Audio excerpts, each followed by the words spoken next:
So today we're going to go over our squad and see what needs to be improved and go over the background stuff I'm trying to sign, as well as go over a game I did on camera, but did on camera when my microphone wasn't working or wasn't on for some reason. So hopefully we won't have the issue this time because I'm actually double checking everything's working. What a nice debut for my double county save, eh? Welcome to the Master Rebuilder. Hello. Welcome everyone to JLABTV. I'm JLAB and this is Football Manager 2022, the Master Rebuilder save with Derby County. The first time we're going to manage in England since the beta save in 2021. And yeah, hopefully this is going to be a good time. We're going to go over the squad and I'm going to go over some players I want to potentially get rid of and remove because I feel like that some of my players aren't amazing. So we're going to go through every single position. We're going to go for the backroom stuff I'm trying to sign or have already signed, as well as the first game we've had in charge, which would have been a live com if it wasn't for the fact my microphone was not on and I didn't realize it was the case until after I did the game. So, awkward times, yeah. Anyway, let's go with the players first and foremost and go over the weaknesses we have, because first and foremost, we got a few weaknesses in the goalkeeping position. My goalkeeper is the highest paid player at the age of 27 and being paid 24 grand a week. Personally, I think that's too much. Even if he's a good player, he's not an amazing player, and I don't think he should be paid 24 grand a week. Even if he's worth between 4.9 to 5.4 million, he's been paid far too much for my liking. Especially when his backup is being paid 5.75 grand a week and is only a good League 2 player, which is much better than his backup because Kai Mackenzie Lai. Why is this guy in the team as a third choice when he's only good enough to be a National League North and South player? I do not know. I put him on the transfer market as soon as I realized this guy who's actually my first team as my third choice goalkeeper. That is not a good sign. But yes, goalkeeper-wise, we need to strengthen it. Even if Josh Vickers is a model citizen, I don't think he's good enough. And I think the only thing we really use him for is actually to be mentoring. And even then, he's not to the level I want him to be. So it wouldn't make sense for me in the long run to do it. And Walton is being paid far too much money. And he's the highest paid player at the club. Given that we're striking at the bottom of the table, we need to work on that. We are paying too much money and we need to strengthen our position in the league. I think getting rid of the high earning players who are not good enough, even if this guy is a good player for the championship, he's not a leading player for the championship or a top flight player in quality. I think getting rid of him might be a key we need to go for. In the right back position, we've only really got two players that can play there. I'm not going to go Reece Burke and Amunds because they're both defend centre-backs. We're going to look at Byrne, who's already on the transfer market because before I arrived here, and he's wanted by American teams. He's because apparently the club did not have a role for him to play. He's a backup, and he's not a very good one. He's apparently listed for 240,000.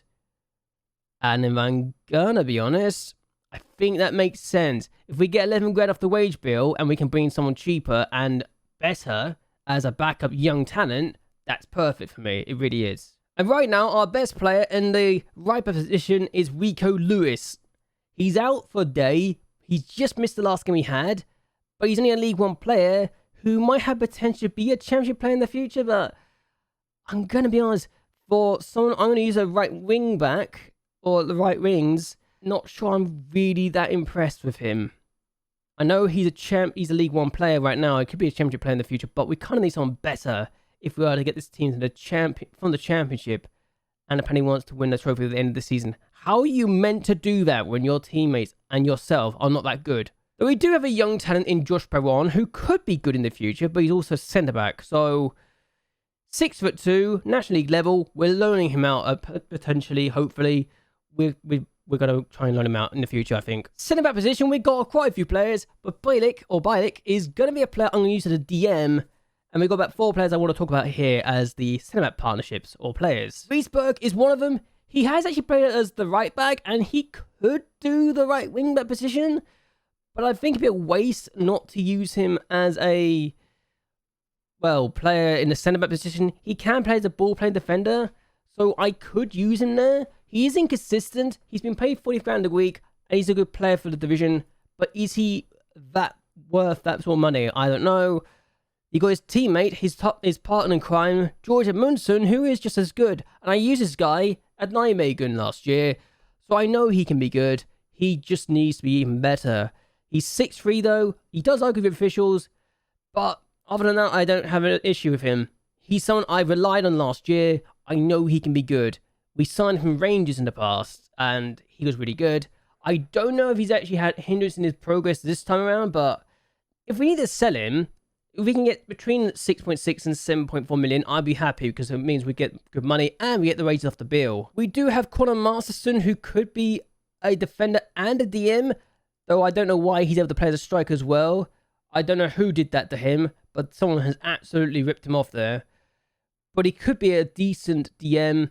Whether or not I play as a DM, I don't know, but he does have the attributes to do it, so I will definitely use him as a centre-back though more often than not. He does have a few problems that I'm not so keen on, even if he is a decent player, is consistent, likes big matches. I'm just not sure if I am keen on some of the attributes of bringing the ball out of defence and marking the opponents tightly and avoiding using his weaker foot. I feel like there's been problems I've had there in the past. He's 6'3" though, so he could be a good centre-back. And Joshua Aluru, I generally think he's probably not good enough at the level, though he did actually score in my first game I had in this save. Yeah, we're going to talk about that game later, but I think we need to move him on personally, even if he's got a lot of good attributes and good traits, like the big matches, consistency. There's a few things we need to work on, I think, and maybe replace in the future. Left back, we've only really got two that I can really trust, and Buchanan is the man I am going to trust going forward. He's 24. He doesn't like big matches. It's the only major concern I have, but he could be a good player in the future for this division. He's on good races as well, so really, he's kind of the perfect left back for now. Short term, long term, maybe not, but he also did really well in the first game I had, and he got 2 assists. So again, a reason why I'm going to keep an eye on him and maybe use him for the future. I just like this guy. He did really well for me. So the other player that we can use in that position is actually Daniel Harvey, and not a fan. Not a fan. He is a decent League One player. He's definitely a backup. He's on $8,000 a week. Doesn't like big matches either. He is consistent though. If I was to transfer list him, he's only just joined recently, I would need to move him down. He would be a fringe player for me. Would he actually be upset with this? I mean, squad player, I guess it works either way, but I don't know. I'm not impressed with him personally. DM-wise, we got 2 players that really stand out, though no one else that really talks about it, but let's look at him anyway. Bilic as the main man. DM, deep line playmaker. He's perfect for my system. He's perfect for my attributes. And for the role, he's being paid $18,000 a week. Yes, he's a good player. Does he really... For now, I think he will be one of the players I will move on in the future if we get a good offer for him. But right now, he kind of has to stay because he's one of very few players that actually fit the role and is actually good in the role, which is not ideal to say the least. And he also is he's also consistent. And yeah, I like him a lot. The other player that I would probably play in that position right now is not ideal when I'm saying that Dan Robinson is probably the only other player that I can say is probably going to play there, but he's got potential. He needs a loan spell, really, to go. He needs to go out on loan, personally, but yeah, Darren Robinson's not improved a lot, and I don't know what happened to his development, but he needs game time, and he's not going to get here. So midfield, we've got a few players that I'm looking at, and Max Bird is definitely one of those. He also could play as a DM. So really, I could just have Max Bird and Bilic playing with each other as a back-to-back and, well, just partnering there. He's also on good wages, so really, he's the perfect player for me. Good player for this position right now. Could be a decent Premier League player in the future as a DM. So really, I'm using this guy as a midfielder first and foremost because I think he can do a very good job for me. And we've also got the likes of this guy, Jack Rudoni, who I really like. I think he could be really good. He can be playing up front, he can play out wide, but really only using him as a midfielder as a Mazzala because I think he can do the role perfectly. And I think that along with Max Bird, He is perfect for the role. Max Bird be the box-to-box. Rodoni being the playmaker. Rodoni being the Mizala. It just works. It really does. But there is one player that I'm very excited about, and he actually came from my youth academy. Didn't this save? Ethan Fraser. He's wanted by Palace. He's good enough to be a championship player right now. He's an attacking midfielder, but I think he could be a Mizala. Now, I know what you're thinking. What are you talking about? He's definitely a playmaker. I could make him go further back as well, just to really make sure he gets the first team football he needs. But this guy's got a lot of ability, and I want to utilize him. I don't think... I mean, he also has to play kidder balls often, but I think this guy is definitely useful, and we can use him in the first team. He's young, he's 20, he's got potential, and we can make money from him as well. Ethan Fraser is one of the very few players that I've seen in this team that's come through the academy and has actually progressed and developed quite nicely. So really, this guy is amazing. And as a Mizala, he's got the attributes I'm looking for. Yes, he's not that quick. Yes, his tackling is not perfect. And yes, he's probably better as a playmaker. But I am not using a attacking midfielder. So it'll be a waste of time to really use him there when I'm not using the role. I don't use the advanced playmaker role. I use the deep line playmaker role personally. And if I was to do that, he'll need to use his tackling as well. But I see Mizala working for him. I really do. And if I really were desperate enough to do it, box to box could also work. He can play those two roles, and he's very good. So, a reason for me to be optimistic, really. We also have Jason Knight, who I am going to be using every now and again. Only problem is, he's not good enough, and doesn't like big matches, so might be one of the very few players I get rid of. He is wanted by Motherwell, and I'd want between the 2.2 to 6.2 million prices if I was to sell him on and get money for him. So yes, one of those things. We do need to look at potentially sending him on, but it is what it is. And he'll be playing in both the roles anyway. He can do it. He's just not very good at it for my level and for what we're looking at right now. So we might need to move him on, if not using him as a backup for the time being. We also have Tom Laurie, and I'm probably going to have to sell this guy on. 7.5 grand a week for a decent League One player. Not good enough. Not a good sign. We need to sell him on, really. So we're looking at the right winger position, and I'm going to use this guy as my first choice. Xavier Amaichi. He actually has not been playing a lot this year, but I think this guy has more ability than what he's been able to show, and he's good enough for the division and has potentially even better. He's just not been playing a lot yet, and I played in the first game, and he did really well for me. So, yeah, he got 2 assists. The fact I've got 2 players that got 2 assists each tells you we did a really good start in our first game in charge, and I'm really disappointed I didn't get to show it in the live comm because my microphone was not working. I didn't want to really talk over it because it'd be weird. Still, we did really well. Xavier is a player I'm going to be using the first team, and I think he has the ability to be a mainstay in my team. We do have Dimitri Mitchell, who I think we need to get rid of. He does want to go. He's also apparently only worth 26 grand. How does this work? I'm actually going to offer this guy out because he's already wanted to go. So, yeah, let's do that. 26 grand. You want to go, get rid of him. We also have Tommy Miller, who can play outright. And I'm not going to talk about other players right now who are above him in this list. I will talk about some of these players in a different position. But Tommy Miller, inside forward, advanced play forward, I think could be really good. He just needs first minute football, and he's worth a bit of money. He is a League 2 quality player right now. If we use him in the backup, then we can use him as a backup. We can use him as rotation and someone to come in every now and again. He's got a good speed on him as well. He can be really good. He just needs the first experience, really. So let's now talk about players that I'm actually using in the wings. And Carlton Morris, I put on a transfer list because I thought he was being paid too much. 22 grand a week for a player who's only a decent player.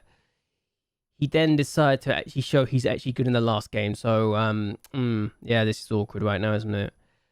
He can play as an inside forward or an inverted winger, and could be good on the left side of the pitch. We also have Anthony Scully, who I'm probably going to use there more. He's wanted by Motherwell as well. Motherwell, like all my players apparently. He's a decent player for his division. Doesn't look like he can improve much more. But if I can get up to the 5.4 million for this guy, I think I would sell him. I really would. He is consistent though, and I think that Anthony Scully probably could be sold, even if I'm using it a lot, and he is a decent player. He's got 5 goals for us in the league this year, so he definitely knows how to find it back in the net. But again, someone we need to potentially move on. The same can be said about Urusu, who was signed this year, loves big matches, he's a decent player, but he's inconsistent. I think he could definitely get some game time. He is starting to get concerned about his lack of first team football, and we used him in the last game, so I know he can definitely work, but didn't do so well, so I might look to move him on, even if his wages are pretty decent. He can play in all 3 positions up front and on the wings, so he's very versatile, so I'll probably need to use him a bit more, but I don't know, he's a weird player for that situation, isn't he? Then we look at the strikers and realise we've got Jimmy Donnelly. How have they been doing this badly when they got this kind of striker up front? I do not know, but he's only got 4 goals in 13 matches and an assist, a 6.72 average rating. He's been paid nothing by us, and we are paying him. We're paying Tottenham 48 grand to use him. The fact he's been doing so poorly is concerning. He's good enough for the Championship. He does have injury problems. He is inconsistent, but let's be honest, he should be getting the goals. He should be getting at least 10 goals every single year at the bare minimum, maybe 20 if we can get him to perform, but I know this guy is someone I can get to score goals. I really do. He needs work, yes, but he's a very good striker. But yes, this is the starting lineup I'll be using more often than not, if I can. And if you take away some injuries, Burn is probably not going to be played that often. It would be Rico Lewis more often than not. But we just had a game, and I kind of mentioned how we got about a good number of goals, so let's go with the game. We took on Sheffield Wednesday at home and won 4-0. That's right, we won 4-0. Buchanan played the ball in the middle, finds Morris.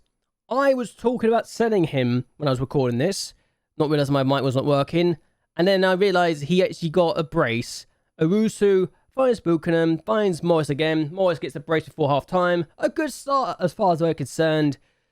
And then we make it 3-0 before half-time. Rodoni finds Bird, he finds Amici, he finds Rodoni, he goes for goal first time. 3-0, good start. And then we get a fourth from a corner. Amici with the corner, and Oluru gets the goal. So yeah, 4-0, final score. A good start to life in the Championship. That was their 5th win of the year, and they seem to get 2 goals every time they win. They've only won at home this year against Sheffield Wednesday, Ipswich Town, Nottingham Forest, Oxford United, and Cardiff City. As you can tell, most of the teams are below them or around them in the league. Only Forest are in the top half. And yeah, if we look at the situation though here, Derby has scored 25 and conceded 35. They have one of the worst defences in the league, though we just put 4 past Sheffield Wednesday, so really Wednesday have got a worse goal difference than us now, which is not ideal for their point of view. So our defence is terrible, but I think I can work with it. And I think I can work with it if the fact we won 4 against Sheffield Wednesday is a good sign. However, I'm also very acutely aware of the fact that just because we beat Wednesday 4-0 doesn't mean we're going to beat everyone else 4-0 or even win against some of the bigger teams. Especially when we're only expected to be finishing in 14th place, mid-table, and we've got the likes of Palace and Bournemouth and West Brom coming down. Brentford, Blackburn and Sheffield United should be doing really well as well. QPR looks like a decent team, and Forest, while the team beat Forest, are still pretty strong. And the fact that this team have yet to win away from home is not ideal either. So we need to look at this and ask, can we do better? Bird is our best player, Walton's our second best player, even if Walton is being paid a bit too much for my liking. I say that, even if Palace are... I say that, and the Palace is the best goalkeeper in the league, is only being paid $1 grand more. I was expecting him being paid 50 grand, but he's actually proven my point. He's also won by Arsenal. Arsenal want this goalkeeper. I swear to God, I swear the game's laughing at me at this point. It really is. What I do know, though, is that we've got good sponsorships. 16.25 million in sponsorships. So we do have that money coming every year, even if we are paying a bit too much. We've got 80 million in the bank right now, 9 million in the transfers, because I've negotiated that a little bit to get the wage budget a bit higher up because of how much we're paying. And Guarantee minimum right now is 7.17 million. Projection is going to be about 10 million, but I think we can get some good money. We do have 1.3 million in debt, transfer debt. The club chairman loan is a bit there. We are paying about 27 grand a month, and then Capol's company voluntary agreement, we're paying 61 grand a month as well. So we're slowly but surely paying that off, 88 grand a month, which should be done in the future. Ideally, I would have had that done already, but yeah, we do have these though, and I'm looking at these and I'm thinking, there's about one deal that's going to be expiring this year, and that expires in March. Actually, I don't know why it's expiring in March. There's also the main kit one expires in... How is it expiring? I'm very confused. Unless somehow my time in Sweden has caused... I don't know, but it is what it is. I'm also trying to get some staff members in as well. Callum Smithson as a recruitment analysis, he's really good. Lee Mooney as a recruitment analysis, he's really good. I know him from my time at JLAB in Mother Save, and he's kind of my go-to for a lot of teams at this point. Marco DeSisti, we are definitely getting, he's just waiting for work permit, which is good. Amir Razak is also, we're trying to bring in, is a fitness coach. He's really good at the role. He's not that being paid that much, and he is Canadian, he's worked in Sweden, and he's also Iraqi, so it's an interesting combination. Carlon Carpenter, he's pretty much the go-to for performance analysis if you're looking for a good person at a lower league, especially since he's already working at Bath for just 150 a week. And he's also American, so you get knowledge of America too. George Rowland, we're also trying to bring in as a performance analysis. He's really good, and he also uses the same formations as I do. He's just unambitious. We're also trying to bring in Michael Carrick, because he's a good coach. He's been a manager of Fleetwood and Morecambe here, but again, he's a good coach. I think he's working with us, and he also will help us in the backroom staff situation. We've also brought in Gabby Upton as a director of football. He's really good at the role, and it made sense for me to bring this guy in. We've also brought in Matthew Banks as a fitness coach. Again, really good. He was at Southampton, was let go recently, but he's just really good. 4-star ability for the coaching side of things, which is perfect. And we've also brought in Stuart Heppenstall. He has worked at Derby before as performance analysis in the reserves. He's now working in the performance analysis as the first team. He was a recruitment analysis at Manchester United and head performance analysis at Blackburn, while also being a performance analysis at Nottingham Forest. He's been around a few places. He also worked at Sheffield Wednesday and Bolton, as well as a team called Aspire in Qatar. Yeah, the Aspire Academy for Sports Excellence. It says a lot. He's been in quite a few places, isn't it? But yeah. But also, we're looking at some of these people in their main team, and we've got a lot of young talent coming through that I could be excited about. Like this guy, Derek Smith. He does need some loan spells, though. He's not really developed more than that. But if we can get him some versing football at another level, then hopefully he'll do better. We also got the likes of Roddy Jonk, who's out on loan, but apparently hasn't been playing, so that's all good. We have the likes of Reece Ashworth, who is actually looking like a decent player. He could be really good in the future. I think I need to really train him as Zala, though. He's got the attributes for it, so let's do that. And then work on his balance and agility. But yes, we've got a lot of young talents here that really could be improving. And we're now going to look at the under 18s. And again, really good talents here. Darren Smith being the pick of the bunch here. Very exciting. Could be a striker. He's also got the media description of promising. So that's already a good sign for him. We've got more people like Mark Whittles, who again, only 16, has a lot of potential, is not consistent, but could be amazing. So let's also work on not making him a winger, because that's a silly thing, I think, personally.